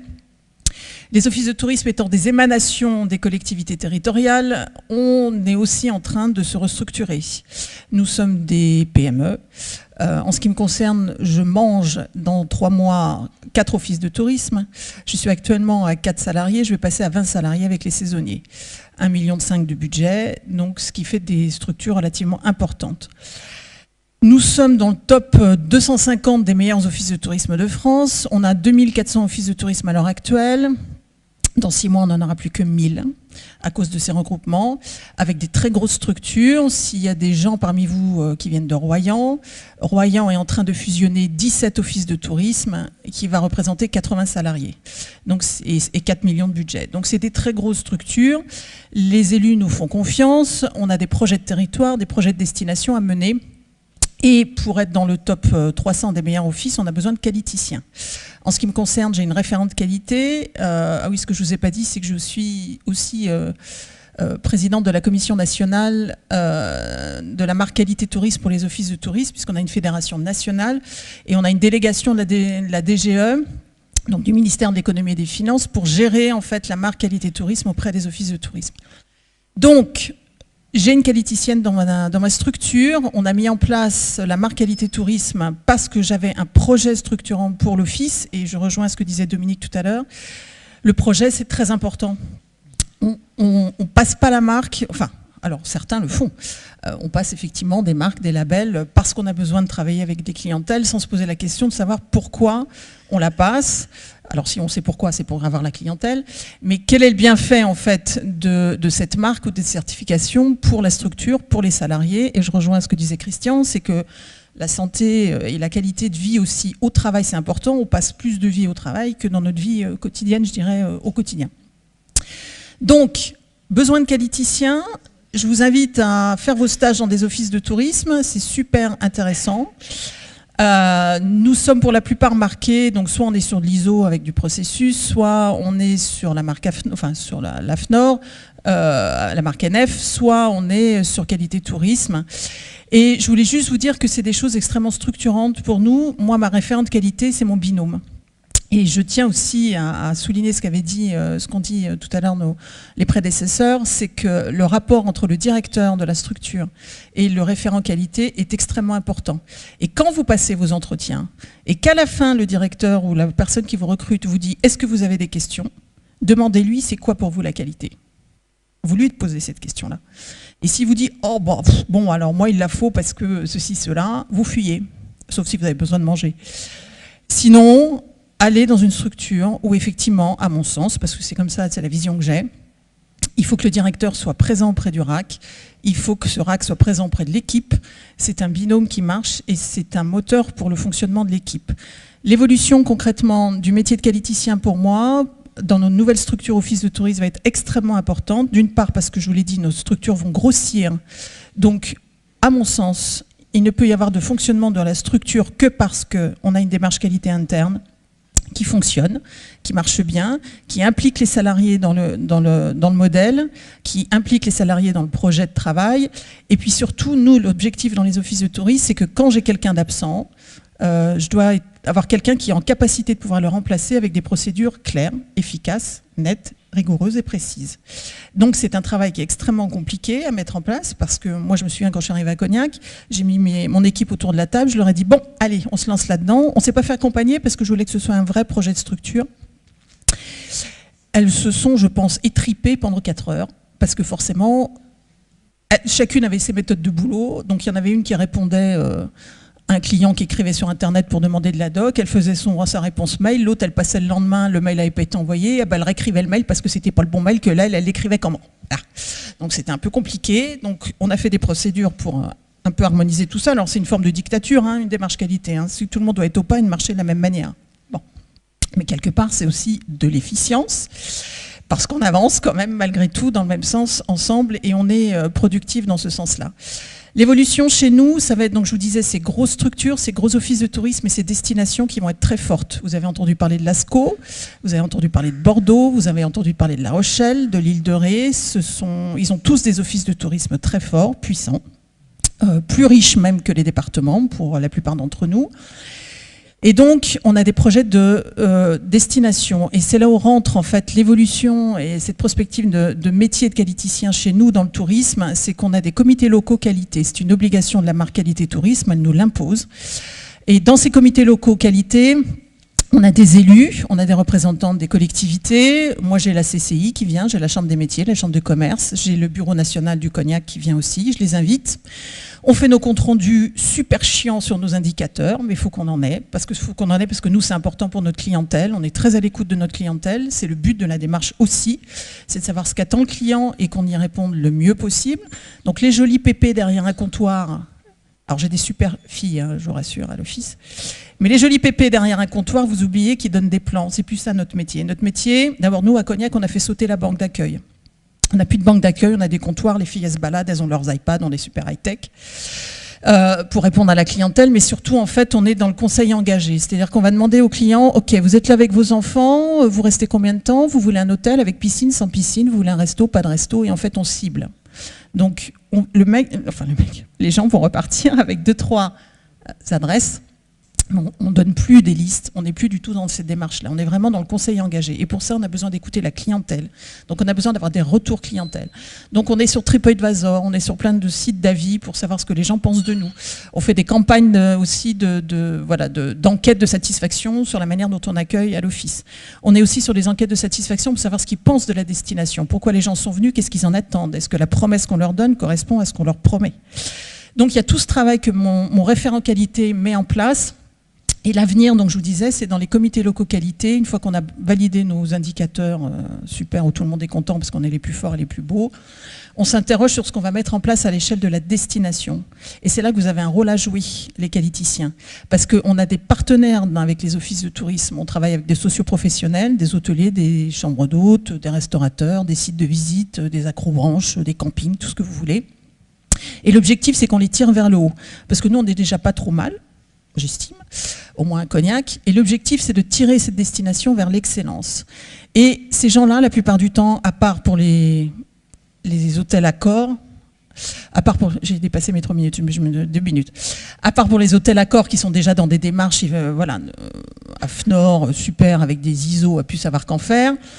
Le gars qui a sa chambre d'hôte au fin fond de Boutier-Saint-Trojan, si vous voulez, la manière dont il accueille la clientèle, s'il sait parler anglais, s'il connaît l'offre touristique, parfois on a des surprises. Alors moi je me souviens, anecdote qui va me prendre exactement 20 secondes, quand je suis arrivée en poste à Cognac il y a 4 ans, j'étais en train de boire un café sur la place publique, et là j'avais un couple d'anglais qui était à côté de moi. Et puis donc le couple d'anglais interpelle le serveur et leur demande en anglais. Donc ce qu'il y avait à faire à Cognac, ils étaient là 2 heures. Bon, autant vous dire que le serveur à Cognac, ou alors qu'on a 50% de fréquentation étrangère, ne parlait pas anglais. Bon, donc j'ai traduit. Et le gars, ne sachant pas qui j'étais, dit aux Anglais, « Oh là, Cognac, une fois que vous avez fait une maison de négoce, vous pouvez repartir à Angoulême. » Allez, ça c'est fait. Il y avait la directrice de l'office à côté, autant lui dire que, je vais expliquer un peu comment ça se passait. Au moins, quand il ne savait pas, je lui ai dit, il y a l'office à 30 mètres, vous les envoyez les gens à l'office. Bref.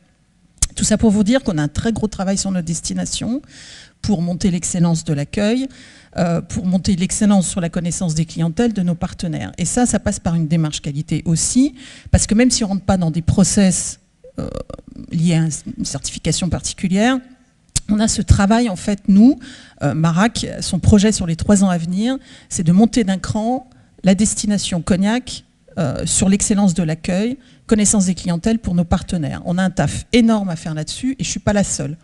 Et on a un taf énorme parce qu'à côté de ça, on a Bordeaux qui nous lorgne, qui veut bouffer tout le monde, je vous le dis très clairement. On a La Rochelle aussi, qui nous capte bien la clientèle. Donc il faut qu'on soit aussi bon qu'eux, si ce n'est meilleur. Et ça parle par la qualité. Alors, je ne vais pas répéter tout ce que mes petits camarades ont dit tout à l'heure, tous les référentiels, tous les processus que vous mettrez en place, bien sûr c'est utile, on a notre manuel qualité, je l'appelle manuel d'ailleurs, c'est mon mec. Donc voilà, on est dedans en permanence, mais tout ça pour vous dire que dans le tourisme, il y a un vrai avenir pour la qualité, parce qu'on a des vrais enjeux au niveau des destinations, on a des vrais enjeux avec l'ensemble de nos partenaires qui croient faire de la qualité mais qui n'en font pas. Et il y a plein de choses à faire. Donc venez dans le tourisme. Ouais.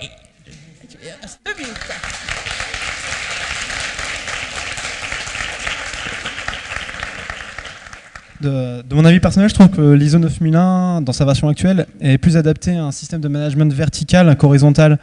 Donc selon vous, comment est-ce qu'on pourrait adopter cette certification à une entreprise PME qui a adopté un système de management horizontal? Et sinon, s'il existe d'autres normes qui sont plus souples, plus adaptées à ce type de management? Merci. Vous parlez de quelle norme? Excusez-moi, je n'ai pas capté le début. 9001. Ah. Ouais, je garde le micro. Alors, moi, c'est ma méthode de management à moi. Elle ne peut être qu'horizontale, personnellement. parce que la verticale, enfin bon, je passerai, voilà, parce que je pense que la démarche, quelle qu'elle soit, que ce soit de l'ISO ou n'importe quelle autre certification, ne peut marcher que parce que l'ensemble de l'équipe des salariés est impliquée à un même niveau de connaissance, à un même niveau de pratique, qu'il y a des réunions régulièrement, que le manager ne peut pas se désolidariser à mon sens. En aucun cas, sinon ça ne marche pas. On en parlait en aparté.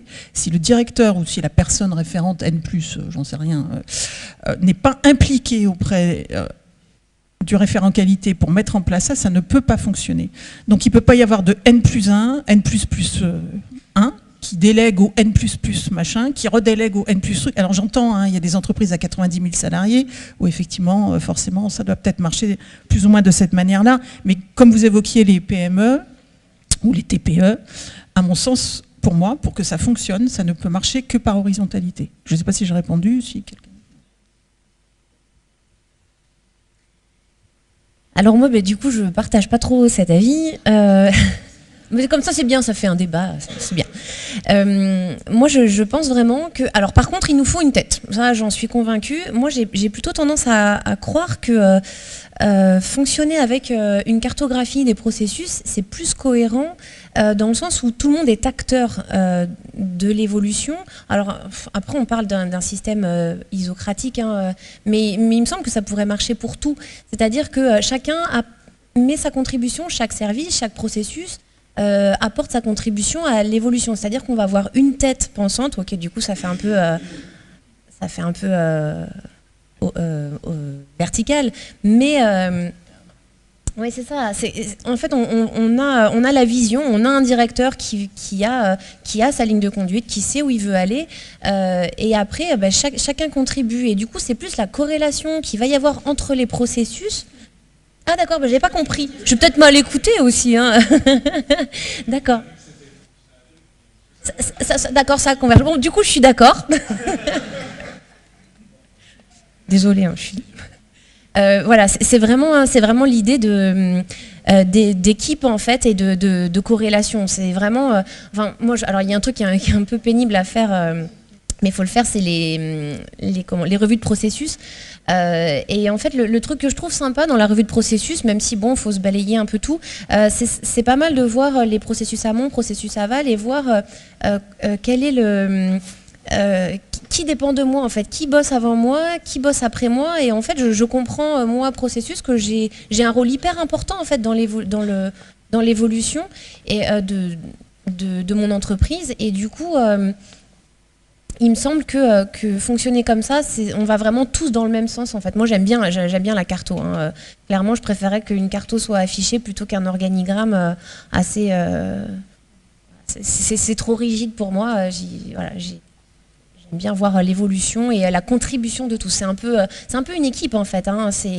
On est tous ensemble, voilà. Oui, déjà sur l'organigramme, j'ajouterais que pour moi c'est des cases et ça ne veut strictement rien dire.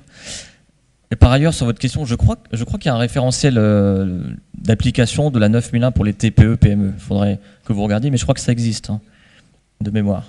Je crois qu'AFNOR avait sorti un guide, un fascicule de documentation, un truc comme ça. Après, alors je vais prendre le cas de la communauté urbaine de Grand Poitiers, puisqu'il n'existe rien. Moi je considère, là je rejoins un peu les deux positions. Il faut... Oui, enfin la position, je pense qu'il faut un cadre d'ensemble qui peut être la 9001.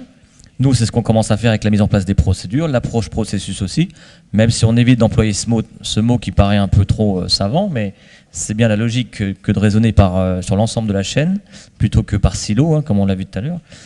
Et puis toujours cette notion d'adaptation, parce que on ne peut pas du jour au lendemain de sortir une batterie d'indicateurs qui, en tout cas là je parle de mon cas personnel à Grand Poitiers, voilà, si on met en place des indicateurs, il faut qu'ils soient simples, compréhensibles, et surtout que ce soit les agents de terrain qui les aient proposés et élaborés. Donc j'aurais tendance à dire un cadre de référence, oui, mais à adapter évidemment au contexte.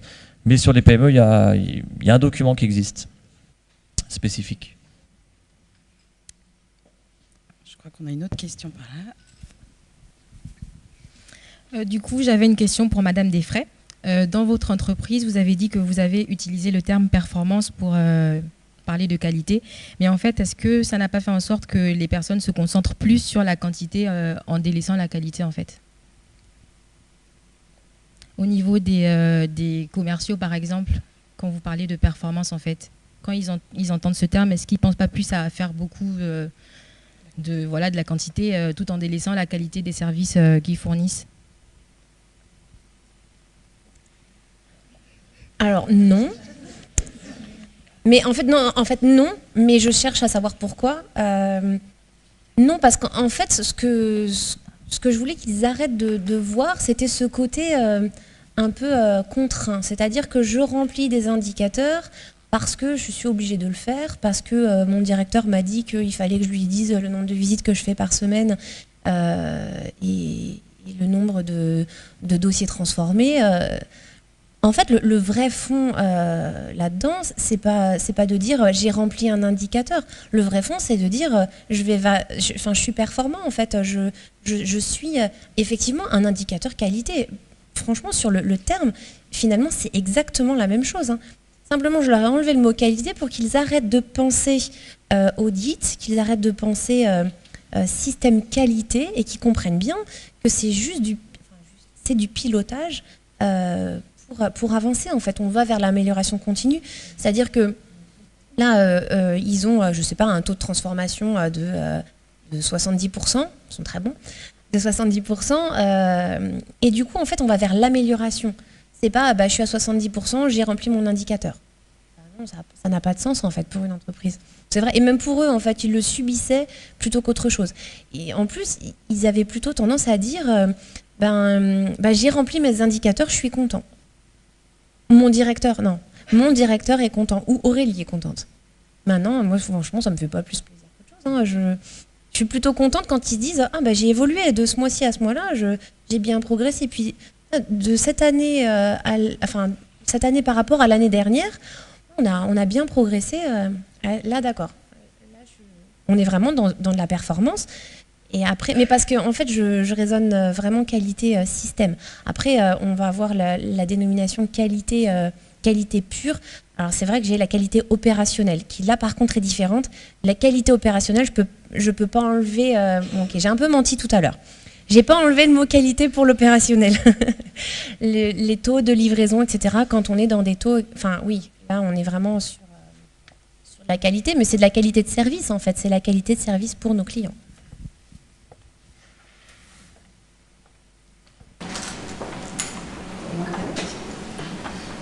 Du coup, moi, je vais vous en poser une. Alors, en ce qui concerne le service, je suis ravie que vous soyez là. Je suis en reprise d'études et donc issue également d'une entreprise d'assurance. Et j'ai l'impression que dans le service, l'implication des salariés vers la satisfaction du client est plutôt hésitante. Même dans les administrations, etc. Il y a le sentiment que plutôt dans l'industrie, ce serait peut-être moins évident. En tout cas, c'est la vision que j'ai aujourd'hui après ce parcours-là. Et je voulais avoir votre avis sur notamment le service. Comment on pourrait peut-être amener un petit peu du service dans l'industrie en termes de satisfaction client. En fait, c'est la base. L'industrie, je comprends pas. L'industrie, elle fait de la qualité pour rendre un service au client. Bien sûr, je parle en termes de perception au niveau des salariés, pardon. Ah, mais ça, c'est du management. Eh oui, c'est du pilotage managérial en fait. C'est-à-dire qu'on a, après tout dépend aussi de la taille de l'entreprise, mais on travaille un peu tous pour notre client. Et je pense qu'il faut le faire savoir aux collaborateurs. J'ai retenu, je ne sais plus qui a dit ça, je crois que c'est vous qui avez dit ça tout à l'heure, ils font faire leur test qualité, c'est ça, par les opérateurs. Moi, je trouve ça génial. Enfin, je n'y ai jamais pensé et je trouve ça top parce que du coup, ça l'implique complètement et il se rend compte que derrière ce que je suis en train de faire, il y a un client en fait. Peut-être que c'est ça, c'est impliquer, alors en le disant, probablement, mais aussi en impliquant peut-être davantage. Je pense que en même temps, j'ai beau dire, il faut simplifier, etc. Moi, je pense que c'est vraiment un système de management qui est puissant.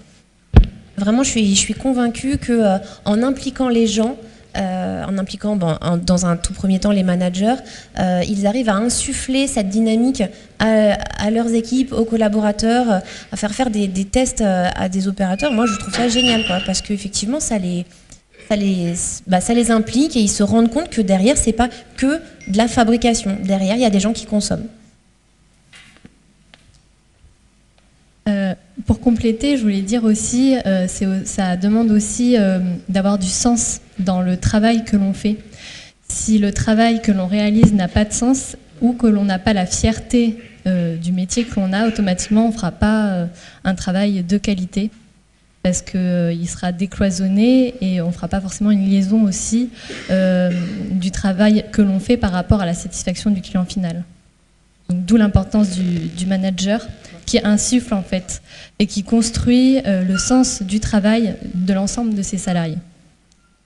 Je pense qu'une vraie question qu'il faut que vous vous posiez à un moment, c'est quel est l'apport du qualiticien à tout cela et quel sera le qualiticien plus de demain.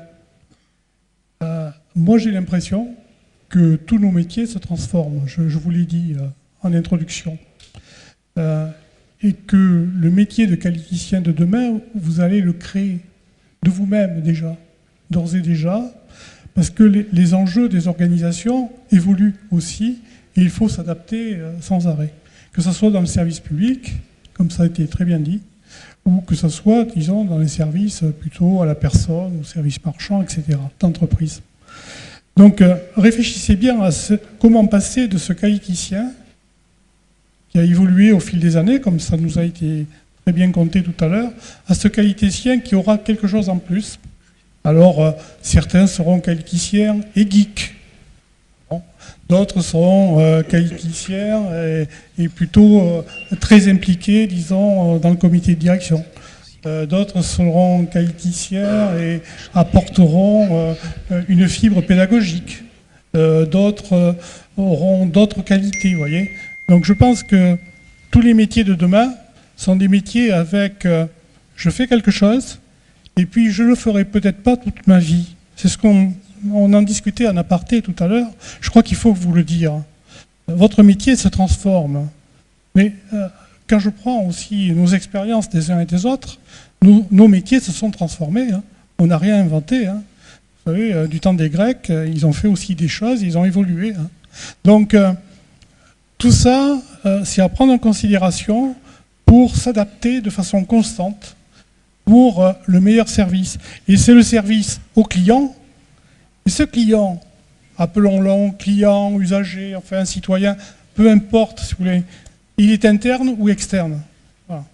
Alors moi, si j'ai quelque chose à vous donner aussi de plus comme message, si vous voulez, impliquez-vous très fortement à l'écoute de vos salariés, hein, parce qu'ils ont beaucoup de solutions qu'ils peuvent vous apporter. Que vous allez, disons, phosphorer, avoir beaucoup de difficultés peut-être à les trouver ou à les faire mettre en œuvre, alors qu'eux, ils savent, du fait qu'ils font le métier au quotidien, ils savent déjà les points qu'il faut aussi améliorer. Donc aidez-vous aussi et entraidez-vous. Et je vous laisse la parole. Oui, juste un exemple à partager. Je ne sais pas si la qualité, c'est évident. Alors, la qualité, c'est faire du bon travail. Donc, partant de ce postulat, évidemment, tout le monde ne peut être que d'accord, donc c'est consensuel. Pour autant, tout à l'heure, on a parlé d'un peu de qualité empêchée. Dans le secteur public, va y avoir l'élu qui a sa vision de la qualité, l'usager et l'agent. Par exemple, si demain, on décrète que les espaces verts sont tondus à 3 mm, bon, pour l'élu, c'est peut-être un gage de qualité, une qualité atteinte. Pour l'agent, il va peut-être considérer que ce n'est pas pertinent et qu'on est dans la surqualité. Et pour l'usager, peut-être aussi. Donc, ce n'est pas forcément évident pour tout le monde, parce que chacun, évidemment, a sa vision. Et donc, quelque part, des fois, on est soit dans la surqualité, soit dans la sous-qualité. Après, sur le principe, oui, on est tous d'accord pour faire du bon travail. Enfin, je ne connais pas d'agent qui soit contre ça, ou de salariés. Mais c'est pas si évident que ça, pour moi.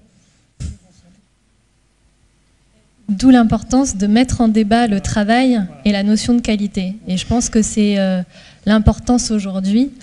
C'était peut-être pas le cas avant, mais je pense qu'aujourd'hui c'est nécessaire, vu qu'on est dans une réduction de coûts, dans un changement organisationnel constant.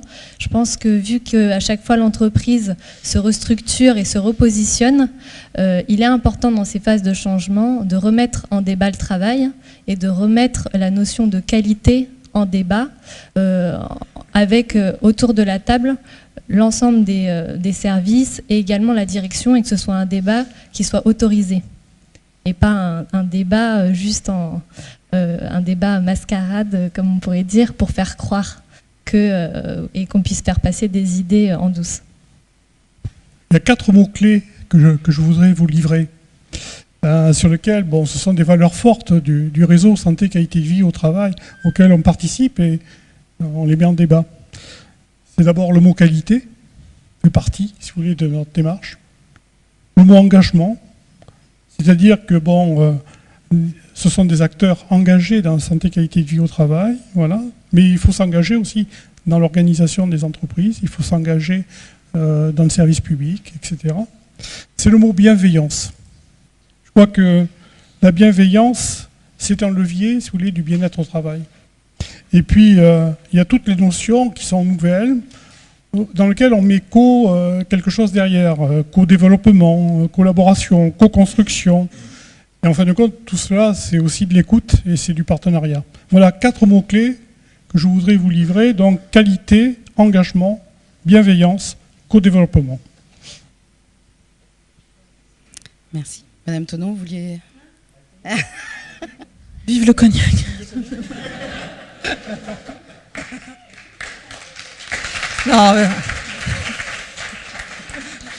Non, je voulais juste rajouter et ne pas être trop psychorigide. Parce que quand on parle qualité à des salariés, effectivement, je ne sais plus qui l'a dit, mais c'est comme quand on parle de musée à des gens, tout de suite, il y a poil se hérisse, vous voyez. Donc, effectivement, il faut peut-être trouver de nouveaux vocabulaires. Je trouve ça aussi intéressant. Être effectivement dans la co-construction avec ses salariés et ne pas vouloir effectivement imposer, être trop psychorigide, mais être vraiment dans l'écoute. Être dans l'écoute des salariés, on en a beaucoup parlé, être dans l'écoute de la clientèle, être dans l'écoute des partenaires. Parce que c'est pas que interne la qualité, c'est aussi externe. Et c'est ne pas être centré sur soi, mais regarder ce qui se passe autour, prendre des bonnes idées à droite à gauche. C'est pour ça que ces journées aussi sont intéressantes. Nous, on a une journée nationale des référents qualité où on est vraiment en atelier, on partage des bonnes pratiques. Alors nous, on est dans la happy créativité en ce moment, dans la démarche qualité. Alors moi, Marac... une fois par mois, elle nous fait un super gâteau. Donc c'est voilà, voilà. Alors on a aussi le quart d'heure de danse, une fois par mois. Donc on fait découvrir, chacune fait découvrir ce qu'elle aime comme musique et on danse au milieu de l'accueil. Voilà, c'est notre petite récréation du mercredi, une fois le premier mercredi du mois. Enfin voilà, faut pas hésiter. Alors on peut peut-être se le permettre effectivement dans les TPE, dans les structures petites, mais voilà, ça participe de la santé au travail aussi, ce genre de choses. Ça fait partie de la qualité au travail et exporter aussi tout ça à l'extérieur, ça fait pas de mal. Donc ce que je dirais, c'est soyez effectivement agile, soyez ouverts sur le monde qui vous entoure, sur les autres entreprises. Et puis, je dirais, ne vous focalisez pas sur le monde de l'industrie, même si vous êtes formé pour ça. Il y a d'autres choses qui s'ouvrent à vous. Et puis, comme on disait en aparté avec Christian, le métier que vous allez commencer peut-être dans 6 mois ne sera sans doute pas celui que vous ferez dans 10 ans. Donc, il faut être aussi ouvert à d'autres choses, savoir évoluer, ne pas avoir peur d'évoluer vers d'autres métiers.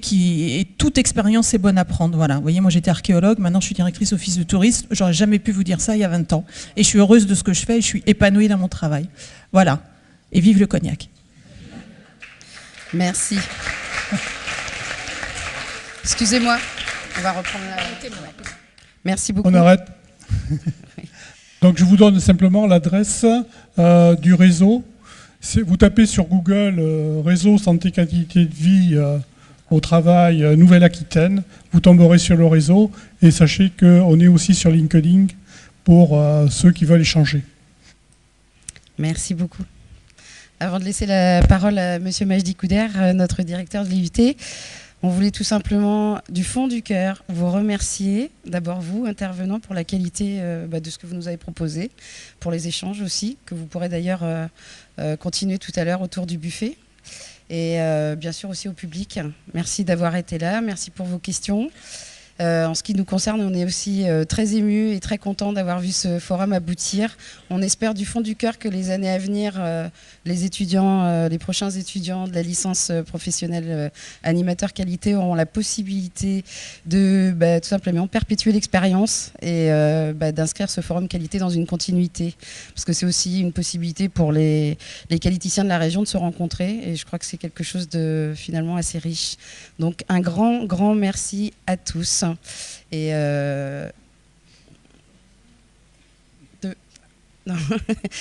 pardon. Il y a aussi les portes ouvertes. On voulait vous dire, voilà, on sera heureux de partager notre expérience de la licence pour ceux qui le souhaitent le 11 février prochain aux portes ouvertes de l'IUT.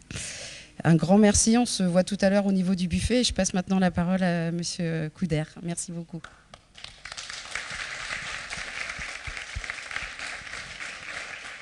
Bonjour à tous. Tout d'abord, désolé de ne pas avoir pu vous accueillir tout à l'heure quand vous êtes arrivés, mais c'est vrai que j'avais une contrainte forte qui est liée au jury de semestre. Donc je suis vraiment ravi d'être là quand même ce soir avec vous. Alors ravi pourquoi? Bon, Michael, j'espère que tu continueras à faire le prompteur pour moi. Ravi parce que vous participez à un cycle de formation pour nos étudiants et c'est vraiment primordial pour nous que nos étudiants puissent d'abord réaliser ce genre de manifestation et je sais tout le travail qui a été accompli en amont pour que tout se passe bien. D'ailleurs, quand tout se passe bien, on a l'impression que c'est naturel, mais c'est juste révélateur de la quantité de travail qui se passe en amont. Donc merci à nos étudiants parce qu'ils ont beaucoup travaillé, aux enseignants qui les accompagnent bien sûr, donc, et qui ont aussi beaucoup travaillé. Et donc je crois que bon, j'ai pas pu assister à tous les débats. Je suis arrivé à la fin des débats et c'est assez curieux parce que c'est un débat autour de la qualité et moi je n'y connais rien en qualité. Et en arrivant à la fin, j'étais ravi parce que je me suis dit tiens, je commence à y connaître quelque chose parce que j'avais l'impression que vous remettiez l'humain au centre de ce processus de qualité et ça nous va très bien et je pense que c'est l'essentiel. Et c'est vrai qu'on sent une migration depuis quelques années. Au départ, on était sur les processus de qualité, mais j'allais dire entre guillemets, en faisant un peu de provoque, très mécanisés. Et puis de plus en plus, on met l'humain au centre du processus de qualité et je crois que c'est très bien comme ça. Alors c'est vrai qu'on est toujours à dire, on fait toujours des choses très nouvelles, c'est moderne, on essaye d'innover. Et l'autre jour, justement, sur ces questions-là, j'ai retrouvé une citation d'Aristote qui disait finalement « Le plaisir au travail se traduisait par la perfection au travail ». Et donc ça rejoignait un peu ce que vous disiez. Et je pense qu'Aristote, enfin bon, il n'était pas complètement dans l'innovation du XXe siècle, mais ça a fait quand même son effet. Donc voilà, juste pour vous dire que bon, je voulais vous remercier de votre présence, mais c'est vraiment quelque chose d'essentiel pour nous, parce que pour nos jeunes qui vont aller bientôt vers le milieu du travail, ce type d'échange est vraiment très bénéfique, déjà par la réalisation de l'événement lui-même, mais aussi par votre regard et votre retour, parce que c'est vrai qu'on est dans la phase où ils vont passer d'une accumulation de savoir, on va dire, académique, entre guillemets, à être confrontés à la réalité. Et c'est bien qu'ils partent, j'ai bien aimé les mots que vous avez cités, c'est-à-dire en étant à la fois ouvert, souple, et puis voilà, sans a priori. Et donc merci pour tout l'apport que vous leur amenez. Et je vous souhaite de vous retrouver autour du pot de l'amitié tout à l'heure. Voilà.